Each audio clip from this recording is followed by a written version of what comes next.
Lesson 18, Hopefulness. God's love is always with us. He will never leave us alone and promises to help us throughout our lives. Though we do not know what will happen from one day to the next, we trust in God and remember that His gifts and bounties are all around us. And so we are hopeful when we look to the future, confident that we will receive a share of His infinite blessings. With hearts full of hope, we constantly anticipate the outpouring of God's bounties upon us. To help us remember the importance of hopefulness, let us memorize these words of Abdul-Baha. Never lose thy trust in God. Be thou ever hopeful, for the bounties of God never cease to flow upon man. Never lose thy trust in God. Be thou ever hopeful, for the bounties of God never cease to flow upon man. Story. There was once a man with no home who lived alone on the banks of the River Thames in London. He was very sad and had lost all hope for happiness in life.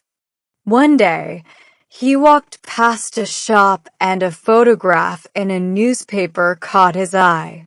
It was the face of Abdul-Baha. The man stood frozen, staring at the face. He had never seen Abdul-Baha before and did not know who he was, but he was certain that he must meet him. The address of a house was given in the newspaper, so the man started walking, hoping to find him there. It was a very long distance, nearly 50 kilometers, but he kept walking until he reached the house. The man was tired and hungry when at last he arrived, and the lady of the house kindly invited him in, gave him some food, and let him rest for a while. As he rested, he told his story to the woman and then asked her whether Abdul-Baha was there. The woman assured him that he was. "Will he see me?" he asked. "Even me?" Just as the woman replied that she was certain Abdul-Baha would see him, the master himself appeared at the door. The man stood up, and Abdul-Baha stretched out his arms to greet him. It was as though the man was an old friend whom Abdul-Baha had long been expecting. He welcomed him with love and compassion and asked him to sit down next to him. Then Abdul-Baha, who always knew how to bring lost joy back to people's hearts, began to speak to the man.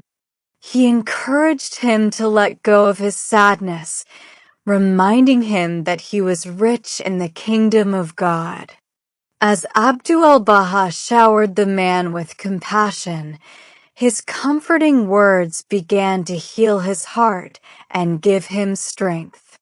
Little by little his sadness drifted away. Before he departed, the man told Abdul-Baha that he would not let his poverty bring him sadness anymore. Instead, he would find work in the fields and save his money so that he could buy a bit of land, on which he would grow violets to sell in the market. The man learned from Abdul-Baha to put his trust in God and to have confidence that God would confirm and bless his efforts. His despair turned into hope.